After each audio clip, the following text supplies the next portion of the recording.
Hi guys, welcome back to my channel, and welcome if you're new. I hope you're all doing well, and welcome back to my January wrap-up vlog style video.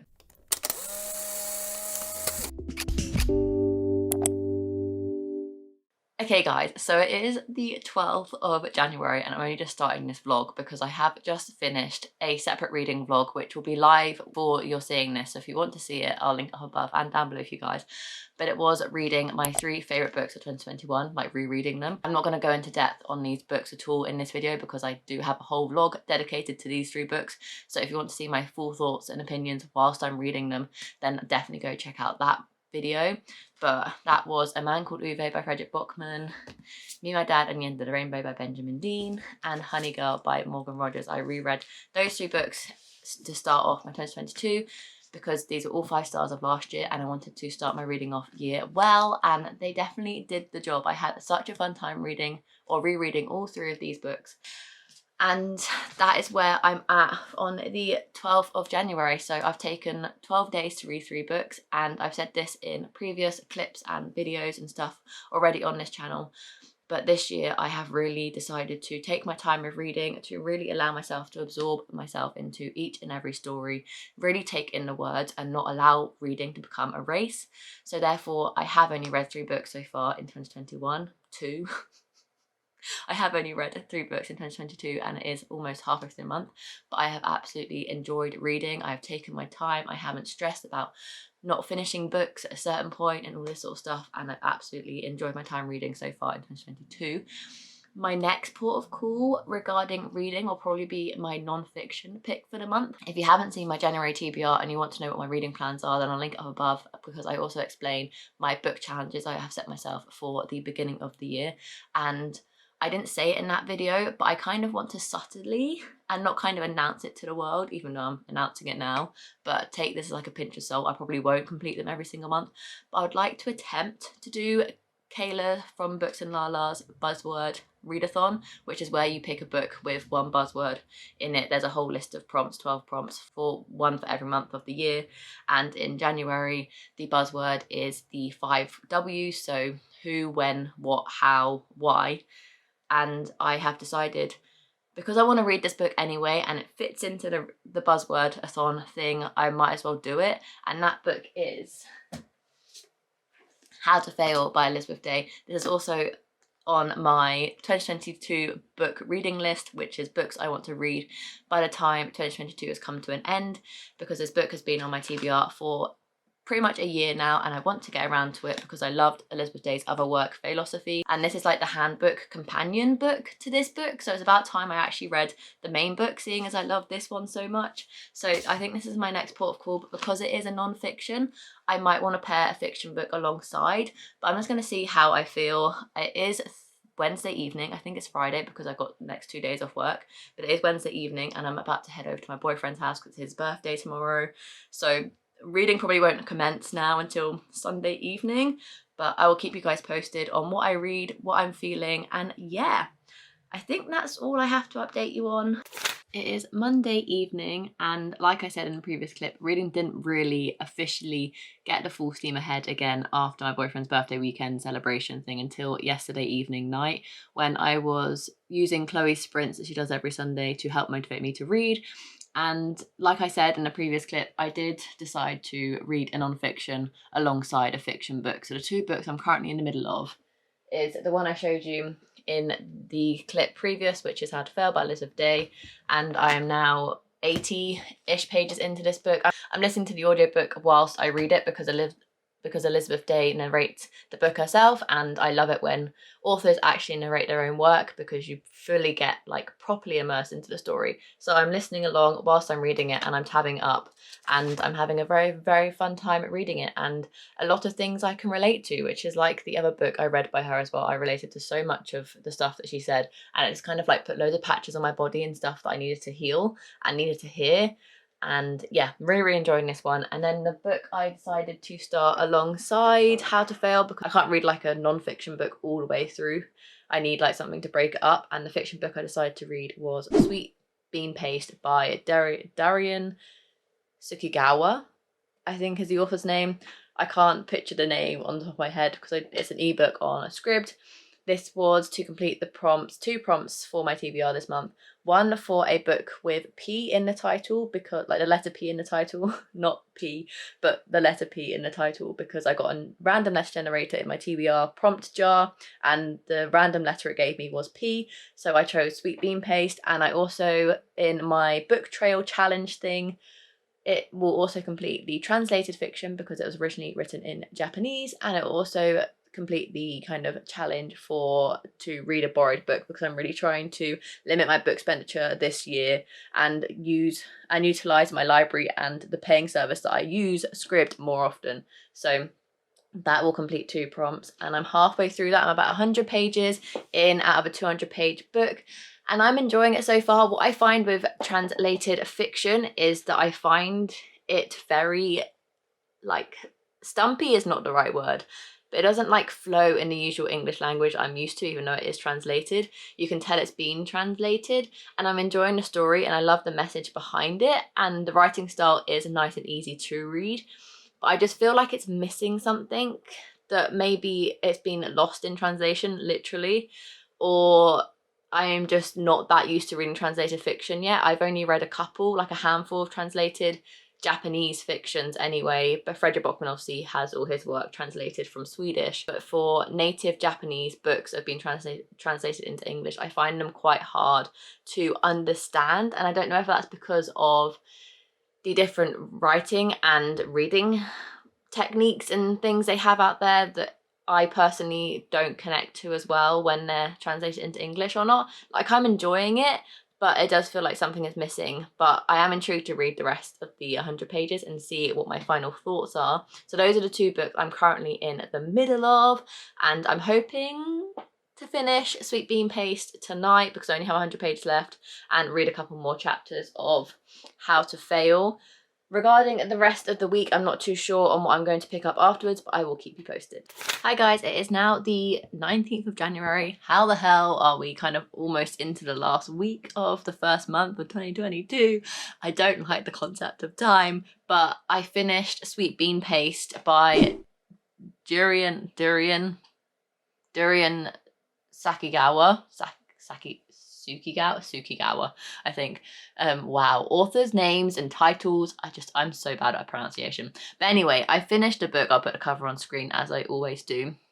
I read it on Scribd. It was less than 200 pages. It was to complete the TBR prompt that I pulled out for random letter generator.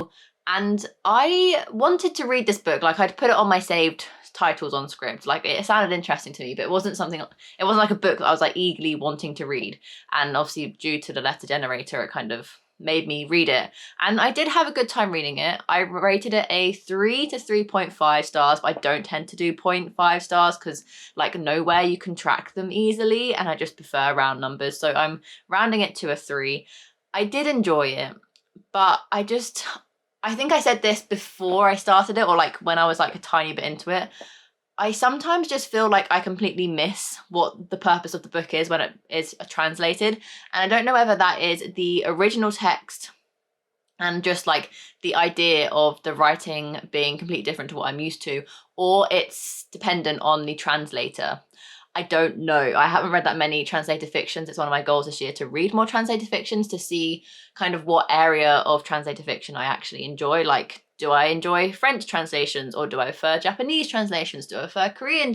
I'm just trying to find my groove of translated fiction.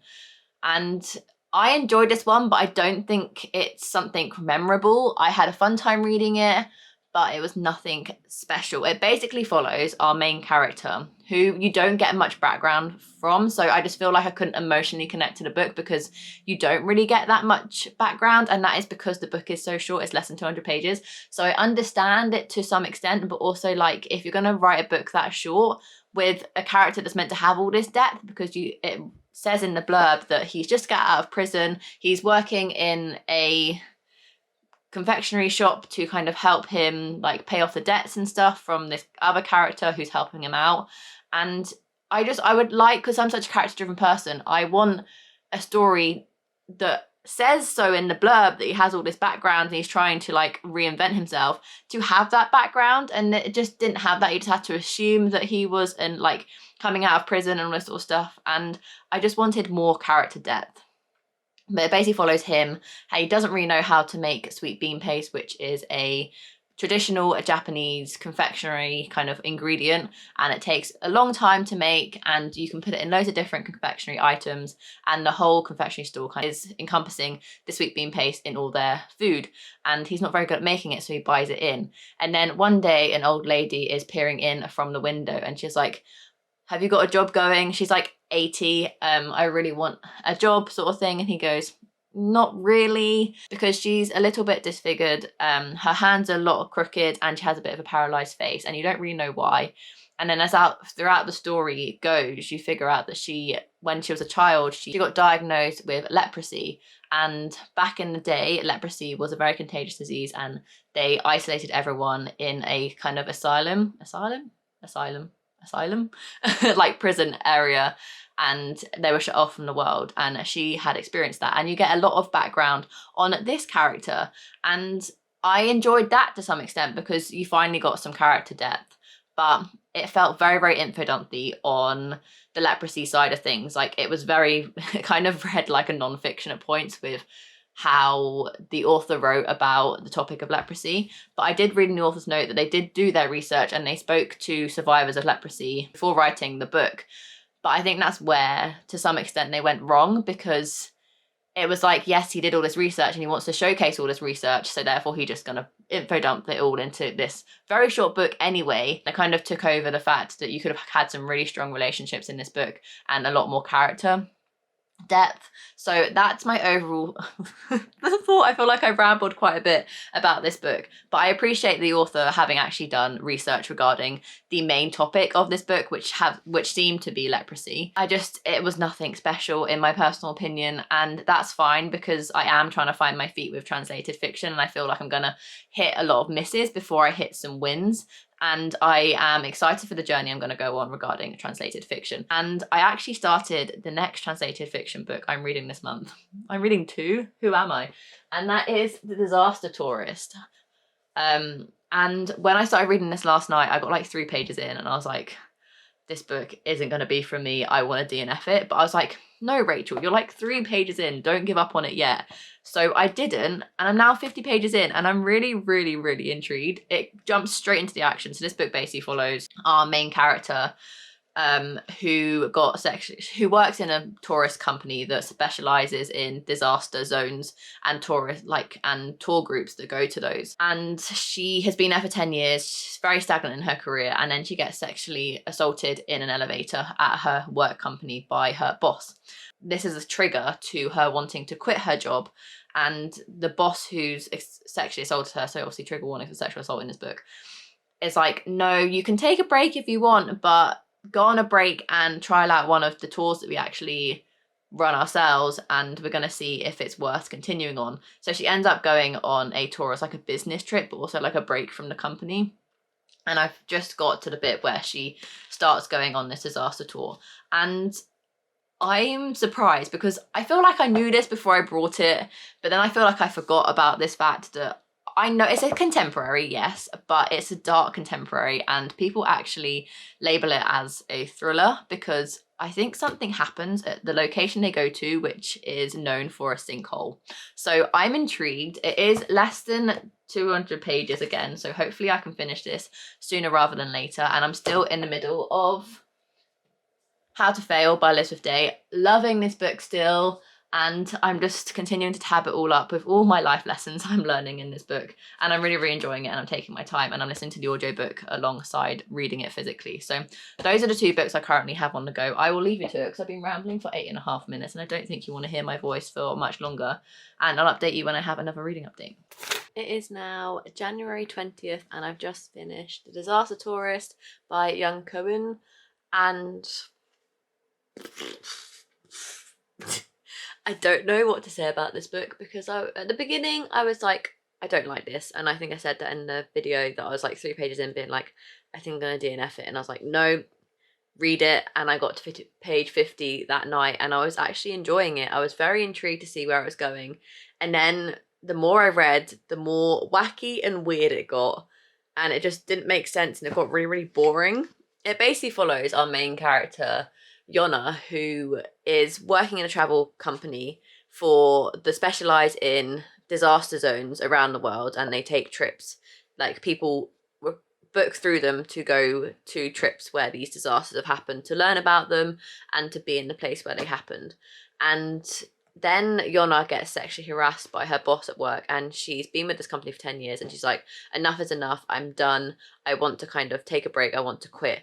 And her boss is like, no, we will let you have a holiday to one of these disaster zones, take a break, take 6 months, whatever, and just kind of take it as like a business trip, go to one of these places and see kind of if the tour there is worth continuing on or whether we should cancel it. So she ends up going to a place just off of Vietnam that is kind of famous for a giant sinkhole, and she does the tour, and that was like the best part of the book, because she like does the tour, she meets loads of people, and it's kind of a bit spooky because of this disaster that's happened in the past. And then she loses her passport and she gets stuck there, and then that's kind of where things are meant to continue on in the book. But for me, that's where it kind of went weird and a bit boring, and I just didn't care for it. And then the ending was very strange, and I don't get it. I don't know whether I am like, whether I vibe with translated fiction in general, or it's just I haven't found the right ones yet. I'm not going to give up just yet, but I definitely need a break from translated fictions. So I don't think, I film my February TBR today, and there's no translated fiction in that TBR pile, and I am excited just to take a break from translated fiction, because I like it to some extent, but then I'm just like, what the hell did I just read? Like, I don't get, I think it's too, what's the word? I think it's too speculative for me, possibly, and that might just be the entire kind of genre of translated fiction. I know it's not a genre, but it just might just be the writing isn't for me because the culture differences. And I've tried, and I think maybe it might just be like Asian translations. Maybe I'm better suited for Swedish translations, i.e. Fredrik Backman. Who knows? I'm not going to give up on translated fictions. I just need a bit of a break. I'm probably going to give this like a 2.5. It was going to be a 3, and then the ending just kind of went a bit meh. So I think a 2.5. Oops. I'm still reading How to Fail, and I listened to 2.5 chapters of this today whilst I was out and about, and so I don't actually know where I'm at, but I want to say like maybe 250, because I read the sections on how to fail at friendships and how to fail at babies, and yeah, so I'm about 260. So I read about 60 pages of this today, which is a lot more than I thought. But if you find failed IVF, very in-depth miscarriage, and infertility issues a sensitive topic or is triggering to you, you can read this book, but skip completely past how to fail with babies, because Elizabeth Day herself has gone through 2 miscarriages and 2 failed IVF processes. And in the chapter of how to fail at babies, she really, really goes in depth on that topic. And I had just had my blood taken. It's not a sensitive topic for me, but I had just had my blood taken, and I was listening to it on the way home from having my blood taken, and I felt squeamish and queasy just hearing about it. So I cannot even imagine how difficult it would be to hear if you'd gone through a similar process. So you can read this book because the rest of the book doesn't touch upon it, and it's quite nice in that way that it's just one chapter that's like heavily focused on it. So if you're still interested in reading this book but you can't do the trigger warnings, you could read the chapters surrounding it, just not that one, or you could just skip it overall. Obviously it's your life, your choice, but those are the trigger warnings in that chapter and that chapter only. But I needed to mention it just in case, because I wasn't expecting her to go into that much depth. Like, it's very detailed, but I'm still loving it. This book is easily going to be a 5 stars. I don't usually rate non-fiction unless they are 5 stars. Yeah, loving this book so much. And I might start Anything Could Happen by Lucy Diamond tomorrow. so that I can get, because that's the final official book on my TBR, and we have 1 week left of January. So I'm going to start that one tomorrow, and that's an e-arc on my phone because I didn't get it from the library in time, unless somehow this week they pull their finger out and I managed to get a copy this week that I can like transfer my e-arc to a physical, but I don't have high hopes. So yeah, that's the update. That was my 5th book finished of the month, I think. Not bad going. I think it's 5th. Anyway, I'll keep posted. I swear all you see in these videos is me in my dressing gown, either drinking a cup of tea and being in my bedroom. But it's where I read, it's where I update you guys, because it's just it's my house. And then I go downstairs for TV watching and time with my parents. But apart from that, I spend every single waking minute in my bedroom. But I have finished another book. I finished today How to Fail by Elizabeth Day. That rhymed. This is oh, my books fell over and knocked my candle. I'll sort that in a second.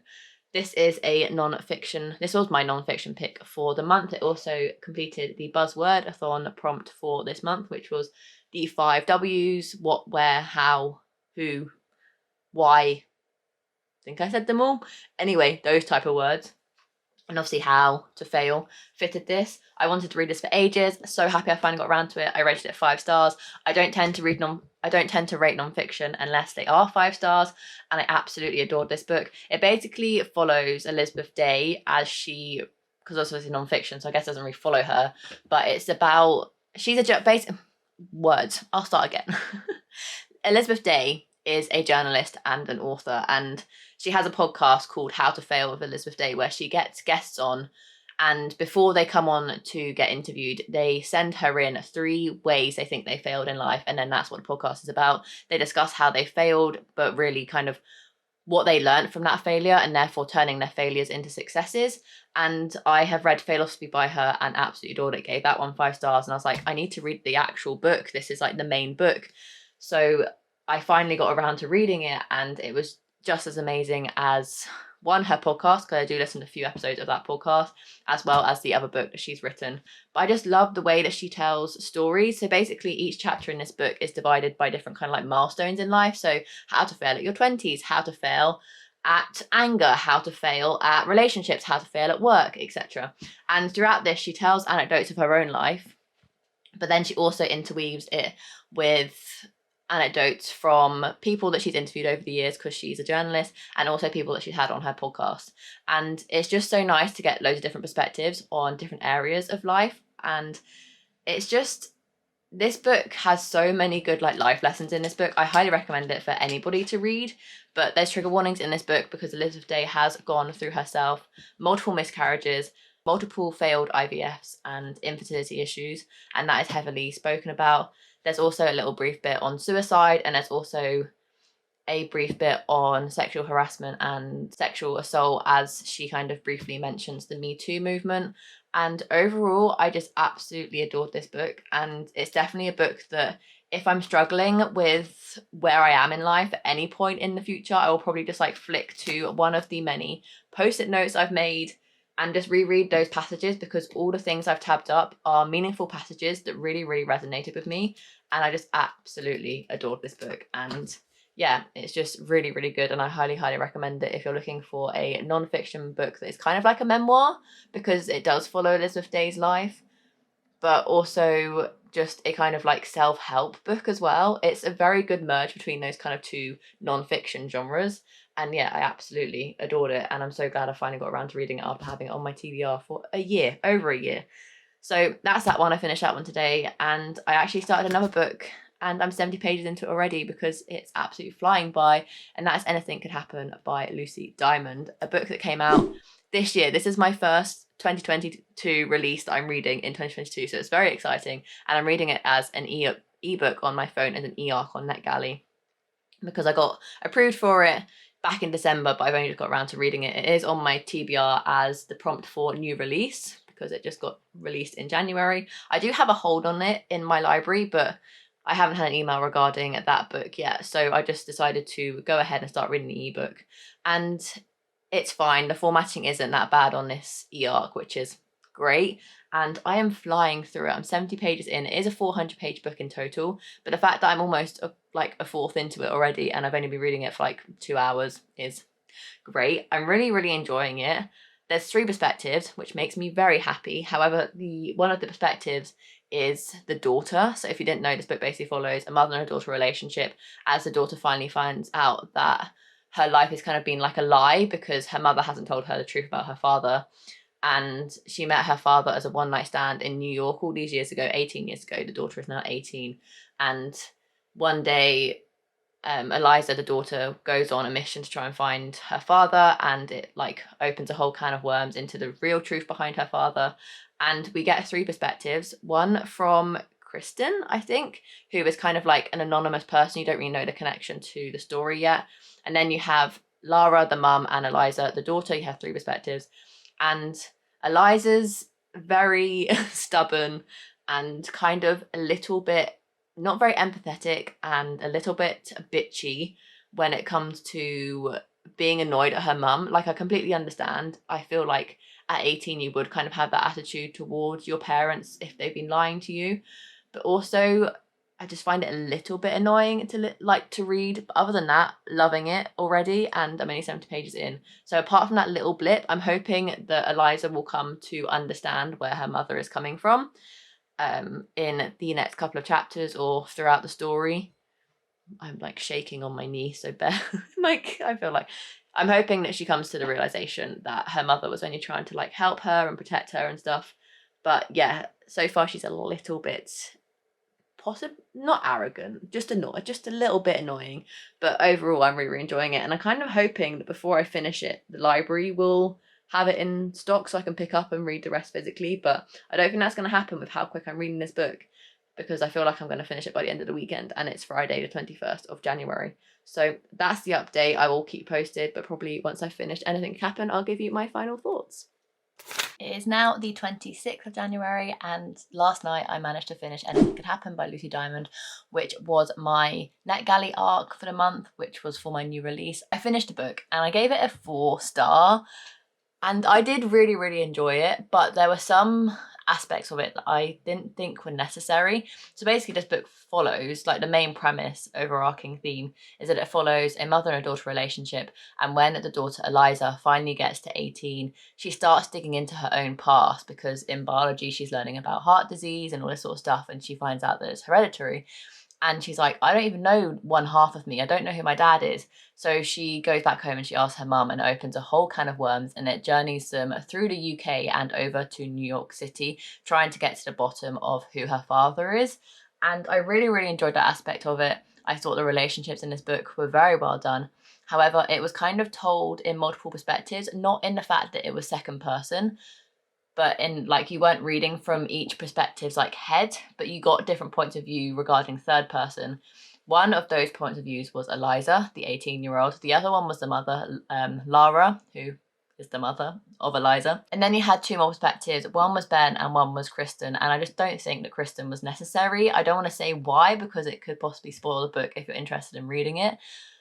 So I just didn't think that point of view was necessary, and I feel like the author was trying to do too much within one book. I just wish there was more focus on the main topic rather than constantly diverging over to a kind of side plot line that I didn't really love. To be fair, I didn't think it added anything extra, and I just thought it was just kind of like added in for a collision, like a plot, what's it called? A plot device. And there was other plot devices that I enjoyed more than this secondary one. I just felt like it was unnecessary. But I loved the writing. I really enjoyed the characters. I loved the relationship, because it is like a contemporary coming of age, figuring yourself out, which obviously I love. But there was also a romance, and I did really enjoy the romance as well. And overall, I did really enjoy reading it. But it's not my favourite Lucy Diamond book. It'll probably be, if I did like point numbers, it'll probably be like a 3.5, 3.75, but I'm just going to round up to a 4 because it makes me happy to say I've read a 4-star book so far this year. And I did really enjoy it. And I am trying to be a little bit more lenient on ratings this year, because I just feel like last year I was like, if it's not perfect, it can't get a high rating. So I just constantly were giving books like 3.5 stars, even though I did really enjoy them, because I didn't think they seemed worthy of a higher rating, because they weren't like almost perfect or perfect in my opinion. but I just have to think about my enjoyment when it comes to reading the book, and I did have a really fun time reading it, so I'm going to go to a 4 stars. I am in the middle of Detransition Baby by Tori Peters, but I'm not that far in. I started it yesterday and I got 30 pages in, and now I'm 50 pages in, having read 20 pages on my lunch break. And I'm slowly getting into this, but the writing style is kind of different for me, so it's taking me a while to read. It's not an easy read. Like, I can't just like fly through the pages like I can with like a usual contemporary romance sort of book, but I am really enjoying the conversations that have already been discussed, and I'm intrigued to see where this book goes. So yeah, this is another library loan for the month as well. Obviously the end of the month is on Monday. I'm hoping to finish this by like Friday, and then across the weekend. I'm telling you my reading plans because this video is going up Sunday, and I don't think I'm gonna get all my books finished by then. So you're gonna have to follow me on social media to see if I actually finish my TBR, because I'm being a bit preemptive in finishing this video. But once I finish this one, which I'm hoping to do by like, I'm spinning, by like Friday. Yeah, so it's only Wednesday today, so by like Friday I would love to finish this. And then over the weekend, so Saturday, Sunday and Monday, I would love to read Leave the World Behind by Ruman Alam? Ruman Alam, I'm gonna say. I've heard amazing things about this book, and it's less than 300 pages. It is a thriller, and it just sounds so intriguing to me. And it's another library loan, which I would like to return. So I'm definitely making the most out of my library this year so far, and I'm loving it, because these books I wouldn't have personally brought myself. And I know this is a really big ramble already, but I'm going to show you something, because when I was picking up Detransition Baby from the library, my boyfriend was like, I feel like me and my boyfriend just came to the decision that it'd be really, really cool to track how much money I am going to save by using the library more often this year. So if you've seen my Notion video, if you haven't, I will link it up above and down below for you guys. But you will know that in my reading tracker, I have my book haul template, I have my pre-order template, I have my NetGalley request template, and I have my 2022 DNFs template. The new one I've put in is, where's my mouse, is the library books one, and I'm putting the title of the library books, the author, the library price, because if I request books that aren't on the shelf, they are 60p, and then if not, and I just get them off the shelf, then they're obviously 0. And then how much they are, like currently, when I take them out of the library, how much they currently are on Waterstones. And then I've made a formula, I feel so clever and so swanky, to see how much I'm actually saving, like what the difference is. And so far, by using the library to read these 2 books, I'm saving 17 quid, which is incredible.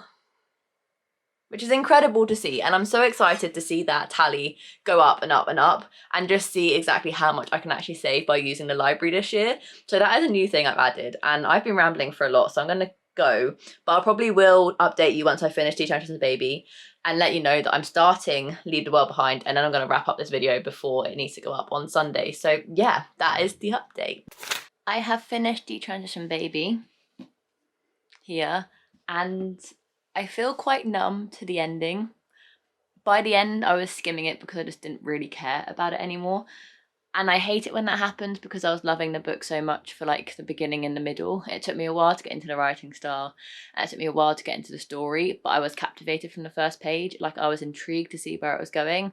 But by the end, I was just so done. I think this book needed a little bit more editing. Like, there was times where it just like waffled on for a bit too long, and those are the bits that I kind of skimmed, and then what I skimmed didn't really affect the story because I still understood where I was. So that's kind of how I'm feeling. It was going to be a 5 stars, but that ending has just kind of like made me go, I still really, really enjoyed it, and I loved some moments, and I laughed out loud at some moments, which I love when a book is able to do that for me, like actually make me laugh out loud. So that always gets like a praise from me. But the ending just kind of lacked a little bit, and it's just kind of, I hate open ending books. I just want like a clear answer. I want to know where the characters are going, and this book didn't give that to me. So I'm going to settle on a 4 stars. I still really, really enjoyed it, and I do think it's a really good book to read to understand the trans community more, because this is Own Voices. The author is a trans woman, and she wrote from a place of love. I can see that in this book. It basically follows our main 3 characters, Ames, Reese and Katrina, and Ames and Reese used to date before Ames detransitioned. So Ames was born a male, transitioned to female, and now has transitioned back into male and goes by Ames. And they recent names dated when they were both identifying as female, and then when Ames, it's really complex, and then when Ames detransitioned, he started going out with Katrina and then ended up getting Katrina pregnant. And it's all about this triad of pregnancy and womanhood and motherhood and how to kind of navigate that sort of thing in life with three main characters. And I really enjoyed it. I did really enjoy this book. I just feel a bit empty from the ending, which I never like. I hate sitting on a book being like, what? I like to know whether I loved it or hated it. I hate kind of like the middle kind of like grey area of a book where you don't really know what to say, because you're just kind of left a little bit questioning things, which is how I'm kind of feeling about this book.